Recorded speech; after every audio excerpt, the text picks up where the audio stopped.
Tim kampanye nasional Prabowo Subianto Gibran Rakabuming Raka menggelar rapat perdana guna membahas agenda pemilihan presiden tahun 2024. Ketua Dewan Pengarah TKN Prabowo Gibran, Airlangga Hartarto, menjelaskan bahwa tim telah dibentuk untuk menyusun agenda-agenda yang akan dilakukan Prabowo Gibran pada masa kampanye mendatang.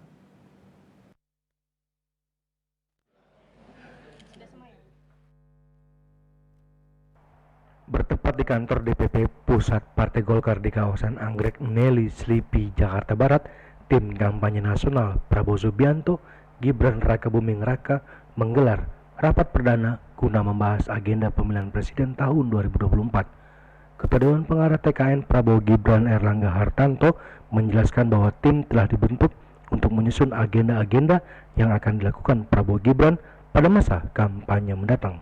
Airlangga juga menjelaskan mengenai jadwal-jadwal diingatkan untuk yang terdekat yaitu 13 November penetapan pasangan calon dan tanggal 14 pengundian nomor urut dan kemudian 28 November hingga 10 Februari masuk ke dalam masa kampanye.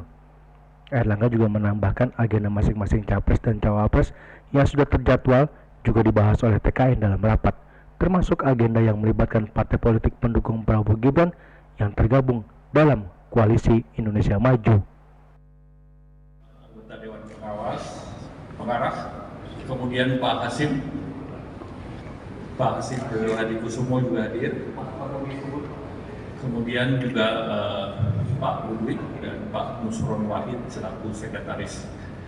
Dalam pertemuan malam ini tadi diingatkan mengenai jadwal-jadwal yang terdekat, yaitu tanggal 13 setelah penetapan pasangan calon dan tanggal 14 pengundian nomor urut, dan kemudian tanggal 28 sampai 10 masa kampanye. Dan untuk itu dari pengarah menyampaikan hal-hal yang perlu diperhatikan oleh TKN, terutama yang sekitar teknis terkait dengan penjadwalan, kemudian jadwal dari cawapres dan capres, dan juga keterlibatan dari partai-partai politik, di mana keseluruhan masukan itu telah disampaikan kepada Ketua TKN dan dicatat oleh Sekretaris TKN.